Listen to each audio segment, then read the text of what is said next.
Good morning student.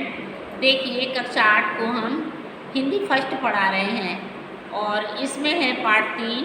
पाठ का नाम है संसार सागर के अनाम नायक।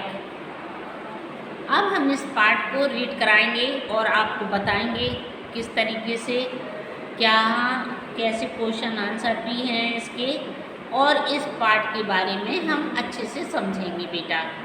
देखिए कौन थे इस संसार सागर के अनाम नायक। अनाम नायक सैकड़ों हजार तालाब अचानक से प्रकट नहीं हुए थे। मतलब अचानक से कोई बात, सैकड़ों चीज़ या बहुत बड़ी चीज़ अचानक से नहीं हो पाती है, लेकिन उसका कार्यक्रम चलता रहता है और फिर जब हम लोगों को पता चलता है तो वो अचानक पता तो चलता है अचानक, लेकिन कोई भी काम है तो होता रहता है, लेकिन उस पर कोई गौर नहीं करता है। कौन थे इस संसार सागर के अनाम नायक। सैकड़ों हजार तालाब अचानक से प्रकट नहीं हुए थे। इनके पीछे हजारों लोग थे जिन्होंने इन्हें बनवाया था। इनके पीछे बहुत से लोग थे और जिन्होंने इन्हें बनवाया था, लेकिन पिछले 200 वर्षों में नए किस्म की थोड़ी सी पढ़ाई पढ़ गए। समाज ने तालाब बनवाने वालों को शून्य ही बना दिया था, शून्य ही बना दिया था। इस नए समाज के मन में यह जानने की भी उत्सुकता नहीं बची थी।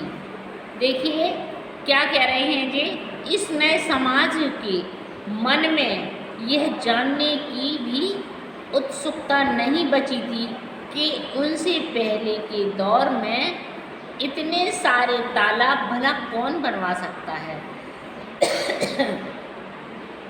भला कौन बनवा सकता है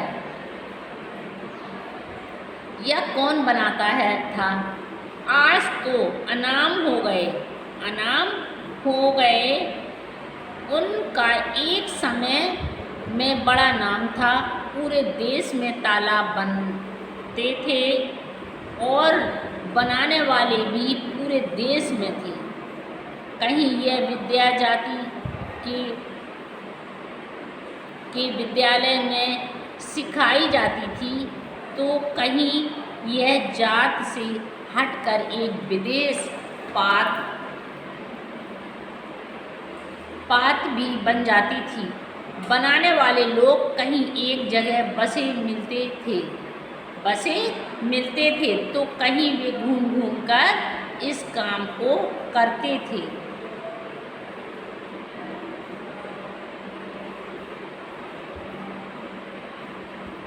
गजधर एक सुंदर शब्द है। गजधर एक सुंदर शब्द है। तालाब बनवाने वालों को आदर के साथ याद करने के लिए राजस्थान के कुछ भागों में यह शब्द आज भी बाकी है। मतलब राजस्थान में ऐसे में आज भी ये शब्द बाकी है। गजधर यानी जो गज की को धारण करता है, और गज वही जो नापने के काम आता है, गज। लेकिन फिर भी समाज में इन्हें 3 हाथ की लोहे की छड़ लेकर घूमने वाले मिस्त्री नहीं माना जाता है। गजधर को समाज की गहराई नाप लें, उसे ऐसा दर्जा दिया गया है। गजधर वास्तुकार थे। गांव समाज हो या नगर, गांव समाज हो या नगर समाज, उसके नवनिर्माण की रख रखाव की जिम्मेदारी गजधर निभाते थे। अगर नियोजन से लेकर छोटे निर्माण के काम गजधर के कंधों पर टिके थे। क्या है मतलब नगर नियोजन से लेकर छोटे निर्माण के काम गजधर के कंधों पर टिके थे। वे योजना बनाते थे, कुल काम की लागत निकालते थे, मतलब कुल काम की लागत निकालते थे, काम में लगने वाली सारी सामग्री जुटाते थे और इस सब के बदले में अपने जजमान से ऐसा कुछ नहीं मांग बैठते थे। अपने समाज से, अपने जजमान से ऐसा कुछ नहीं मांग बैठते थे जो वे दे ना पाए। लोग भी ऐसे थे। क्या कह रहे हैं वो? लोग भी ऐसे थे। लोग भी ऐसे थे कि उनसे जो कुछ बनता वे गजधर को भेंट कर देते थे। वो क्या करते थे? जो बनता था वो गजधर को भेंट कर देते थे। काम पूरा होने पर पारिश्रमिक के अलावा गजधर को सम्मान भी मिलता था। उनको मतलब काम पूरा करने पर उन्हें सम्मान भी मिलता था। शरोपा भेंट करना अब शायद सिर्फ सिख परंपरा में ही बचा है। सिख परंपरा में ही बचा है। पर अभी कुछ समय पहले तक राजस्थान में गजधर को गृहस्थ की ओर से बड़े आदर के साथ सरोपा भेंट किया जाता रहा है। देखिए क्या कह रहे हैं ये? गजधर को गृहस्थ की ओर से बड़े आदर के साथ सरोपा भेंट किया जाता है। अब देखिए, पगड़ी बांधने के अलावा चांदी और कभी कभी सोने के बटन भी भेंट दिए जाते थे। जमीन भी उनके नाम की थी। पगड़ी पहनाए जाने के बाद गजधर अपने साथ काम करने वाली टोली के कुछ और लोगों का नाम बताते थे। क्या बताते थे? उन लोगों का मतलब जो उनके साथ काम करते थे, तो उन लोगों का भी मान सम्मान रखने के लिए और उनका नाम बताते थे, उनसे परिचय कराते थे, लोगों का नाम बताते थे और उन्हें भी पारिश्रमिक के अलावा यथाशक्ति कुछ ना कुछ भेंट दी जाती थी। यथाशक्ति उन्हें भी कुछ ना कुछ दिया जाता था। और कृतज्ञता का यह भाव तालाब बनने के बाद होने वाले भोज में विशेष रूप से देखने में आता था।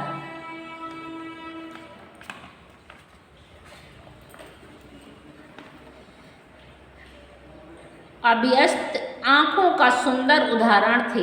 गजधर गुरु शिष्य परंपरा से काम सिखाया जाता था। नए हाथ को पुराना हाथ इतना सिखाता था, इतना उठाता था कि वह कुछ समय बाद जोड़ियाँ बन जाता था। जोड़ियाँ यानी गजधर का विश्वसनीय साथी। एक गजधर के साथ कई जोड़ियाँ होती थी।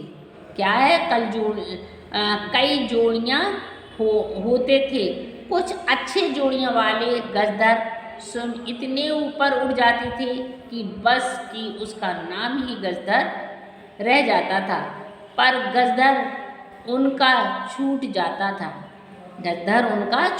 था। अच्छे गजधर की एक परिभाषा यही है कि वे औजारों को हाथ नहीं लगाते थे, सिर्फ जगह देखकर निर्णय लेते थे कि यहाँ क्या करना है। वे एक जगह बैठ जाते थे और सारा काम उनके मौखिक निर्देश पर चलता रहता था। उनके मौखिक निर्देश पर चलता रहता था। औजारों का उपयोग करते करते इतना ऊपर उठना कि फिर उनकी ज़रूरत ही नहीं रहे। यह एक बात है कि पर कभी औजारों को हाथ ही नहीं लगाया। एक दूसरी बात ऐसे सिद्ध सिरभाव कहलाते हैं। सिरभाव किसी भी औजार के बिना पानी की ठीक जगह बताते थे और सिरभाव कोई जाति विशेष से नहीं होते थे। जल सूंगा यानी भूजल को सूंघकर बताने वाले लोगों भी सिरभाव जैसे ही होते थे, पर वे भी जल की तरंगों के संकेत को आम या जामुन की लकड़ी की सहायता से पकड़कर पानी का पता बताते थे कि यह काम आज भी जारी है। ट्यूबवेल खोलने वाले कंपनियां पहले अपने यंत्र से जगह चुनती है, फिर इन्हें बुलाकर और पक्का कर लेती थी कि पानी मिलेगा या नहीं। जैसे कि हमें कहीं कंपनी वाले यंत्र में से जगह चुनते थे तो वे बुलाकर पक्का करवा लेते थे कि यहाँ पानी मिलेगा या नहीं। सरकारी क्षेत्र में भी बिना कागज़ पर दिखाए इनकी सेवाएं ले ली जाती है। सुनकर और सुनकर शब्द सोने का काम करने वालों के लिए थे, पर यह सोना सोना नहीं, मिट्टी ही था। तालाब की जगह का चुनाव करते समय बुलाई बुलाए जाते थे। बुलाई यानी जिन्हें गांव की पूरी जानकारी रहती थी। यहाँ कोई ज़मीन है जिनकी पहले कहाँ तालाब, वावड़ी आदि बन चुकी है, कहाँ और बन सकते हैं, ऐसी सब जानकारियाँ बुलाई और कोष्ठस्थ रहती थी। फिर भी उनके साथ इस सब का बारीक हिसाब किताब लिखा हुआ भी मिलता था।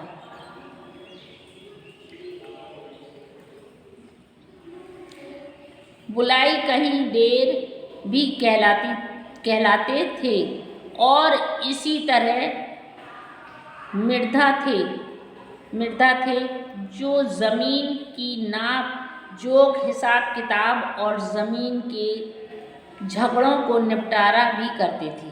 कोरी या कोली जाति ने भी तालाबों को बड़ा काम किया था। सैकड़ों तालाब बनाने वाले कोरियों के बारे में आज ठीक ढंग से जानकारी लेने वाली एक पंक्ति भी नहीं मिल पाती है।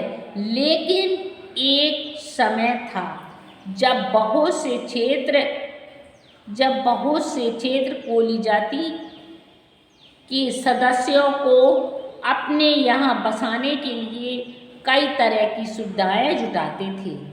महाराष्ट्र, गुजरात के अनेक गांवों में उन्हें जो ज़मीन दी जाती थी उसका लगान माफ़ कर दिया जाता था। ऐसी ज़मीन 12 या 12 कहलाती थी। सचमुच लोहे पुरुष थे। अगारियाँ और जाति लोहे के काम के कारण जानी जाती थी, पर कहीं कहीं आगरियाँ तालाब भी बनाते थे। अगारियाँ तालाब भी बनाते थे। तालाब खोदने के औजार गैंती, फावड़ा, बैल, मेढा, तसले या तगाड़ी बनाने वाले लोग उन औजारों को चलाने में भी किसी से पीछे नहीं थे। बैल से ही बैलदार शब्द बना है। माली समाज और इस काम में लगी परिहार जाति का भी तालाब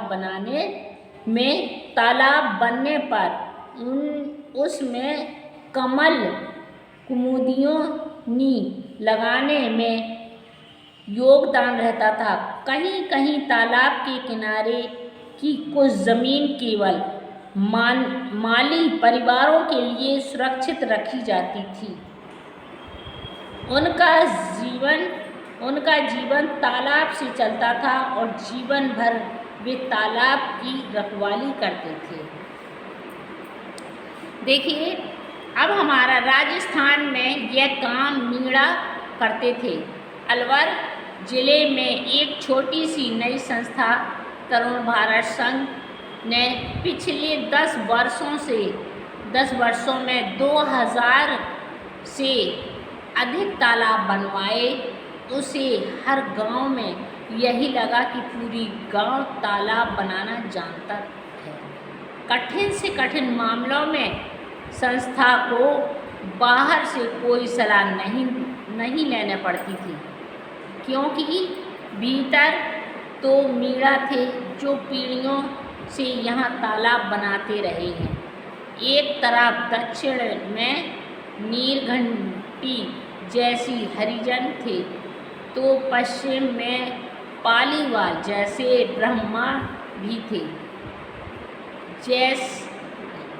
जैसलमेर जोधपुर के पास 10वीं सदी में पल्ली नगर में बसने के कारण वे पल्लीवाल या पल्लीवाल कहलाए। इन ब्राह्मणों को मरुभूमि में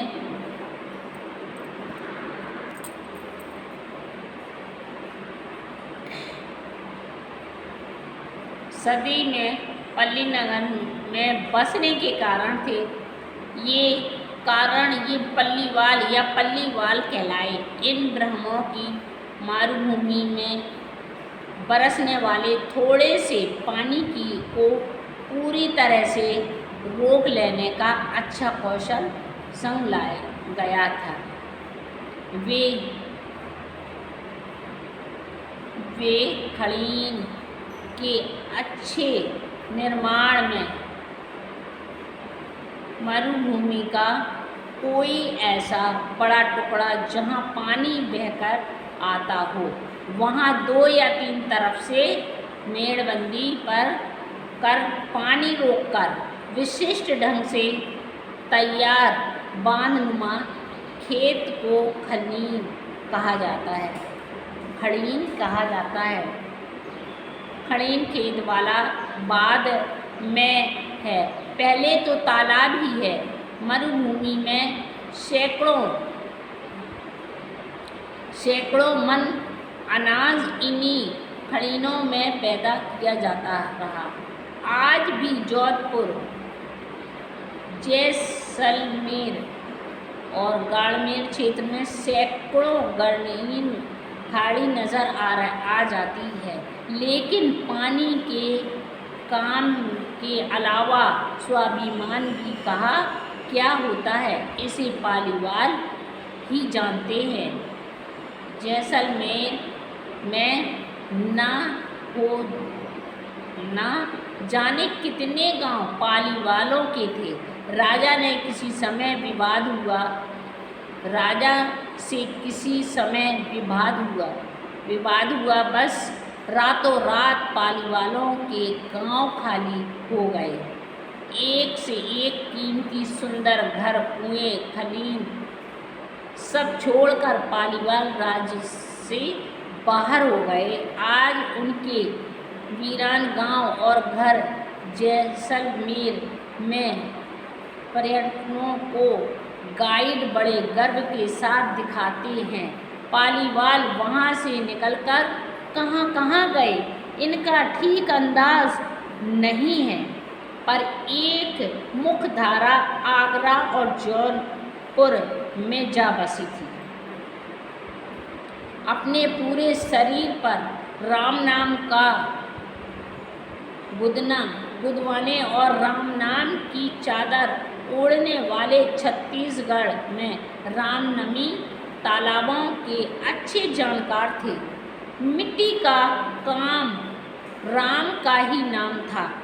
इनके लिए रायपुर, बिलासपुर और राजगढ़ कारण ही इन्हें जिलों में फैले इस संप्रदाय के लोग छत्तीसगढ़ क्षेत्र में घूम कर तालाब खोदते रहे हैं। संभवतः इस घूमने के कारण ही इन्हें बंजारा भी मान लिया गया था।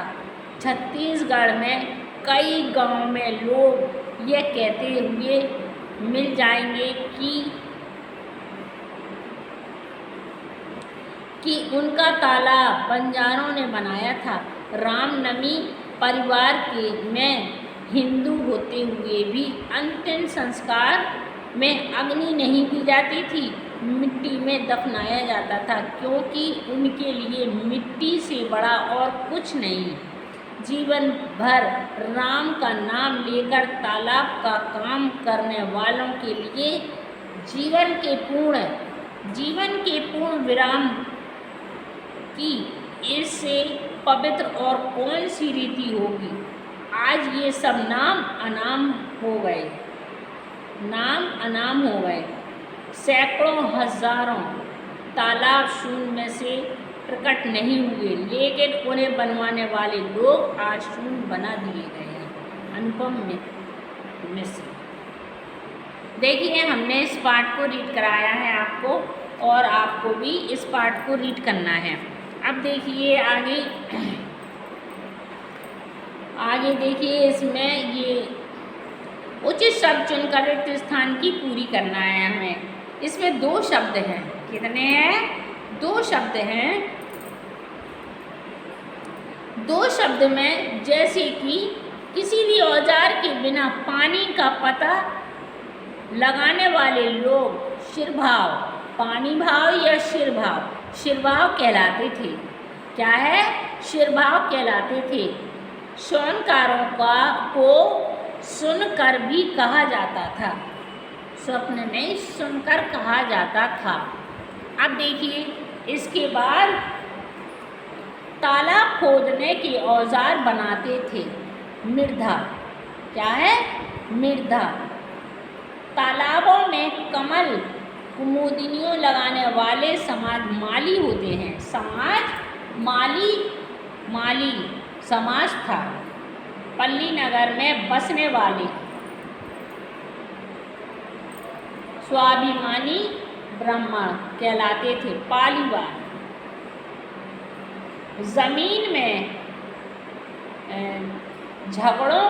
जमीन के झगड़ों का निपटारा करते थे। बुलाई। कौन करते थे? इसमें देखिए 2 शब्द हैं, 2 में से हमें एक सही शब्द भरना है, तो हम इसमें सही शब्द भरेंगे। अब इसके बाद देखिए, गजधर कौन था, उन्हें समाज में कैसा दर्जा दिया था। ये तो क्वेश्चन आंसर हैं, विस्तार में उत्तर लिखिए।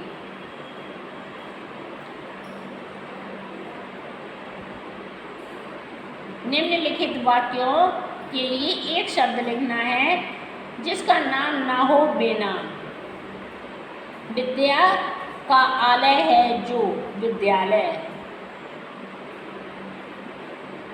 परिश्रम में उपरांत मिलने वाला वेतन वेतनिक।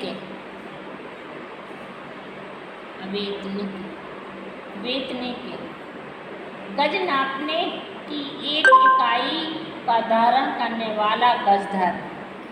शक्ति के अनुसार शक्त। स्वर्ण आभूषण बनाने वाला सुनार। जिसकी बुद्धि तेज हो।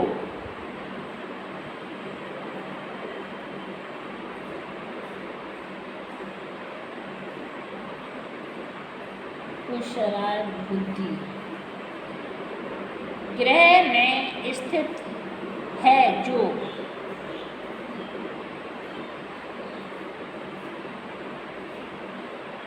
ग्रस्त।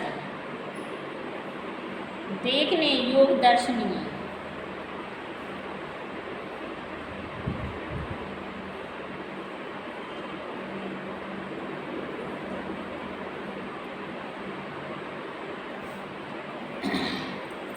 अब देखिए, कार्तवाच्य, कर्मवाच्य, भाववाच्य। निम्नलिखित वाक्यों के में निर्देश अनुसार वाक्य पहचान कर परिवर्तन कीजिए। हमें इसे देखिए लिखा हुआ है, शौन कर तालाब में मिट्टी खोदने का काम करते थे, मतलब कर्म में बदलना है। शौनकर द्वारा तालाबों को खोदने में मिट्टी का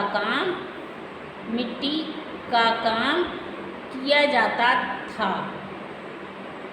कर्मवाचक मतलब वो किया जाता था।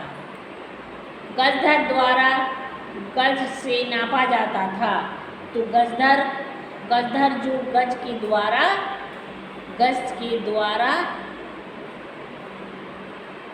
नापा जाता था।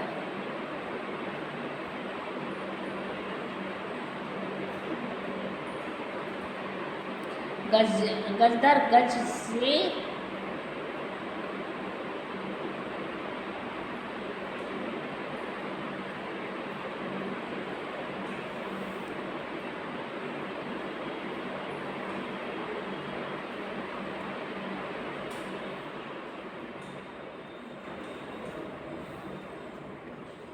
गजधर जो गज के द्वारा प्राप्त मानता था। मुझसे इस गर्मी में सोया नहीं जा सकता।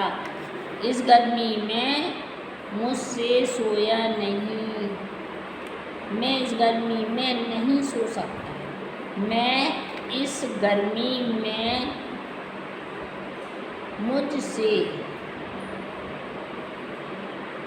मैं इस गर्मी में नहीं सो सकता। अगारियाँ तालाब नहीं बनाते। अगारियाँ द्वारा तालाब नहीं बनाया।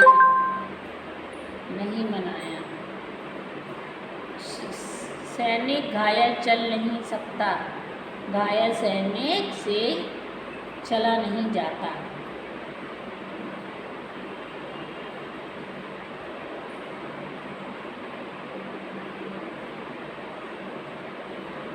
देखिए हमने ये लिखवा दी। अब इसके बाद शब्दार्थ है। शून्य, कुछ भी नहीं, जीरो। जिज्ञासा, मरुभूमि, उत्सुकता, जिज्ञासा।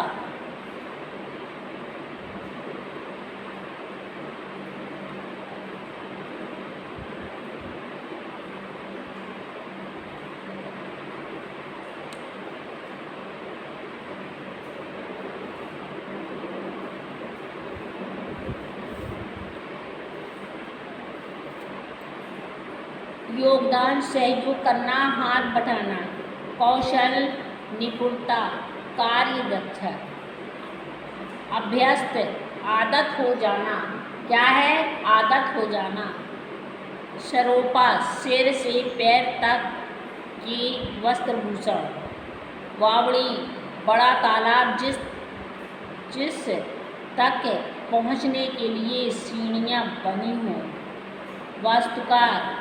वास्तुकार, भवन का प्रारूप तैयार करने वाला व्यक्ति।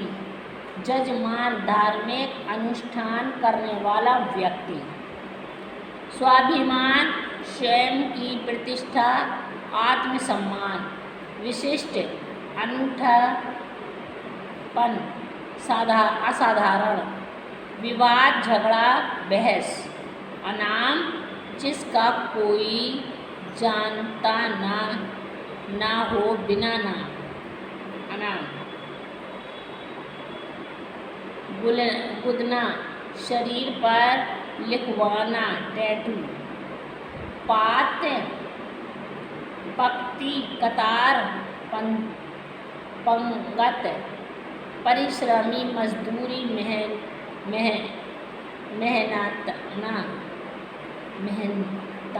मेहनताना। देखिए हमने शब्दार्थ भी आपको रीड करवा दिए, बता दिए हैं। और अब हमारी ये गद्यांश को पढ़कर इसके दो अलग अलग शीर्षक और समाचार पत्र के लिए सुर्खियाँ समझाइए।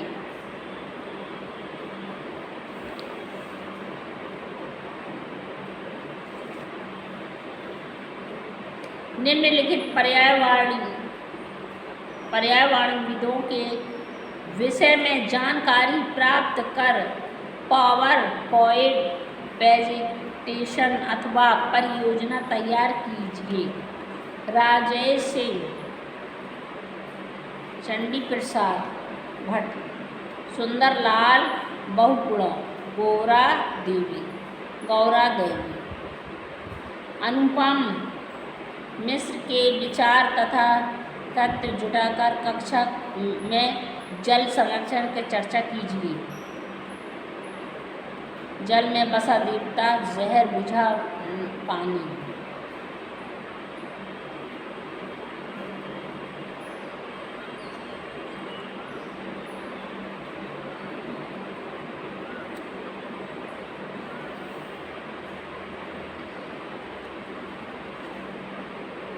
देखो बेटा, हमने लेसन 3 रीड करा दिया है पूरा।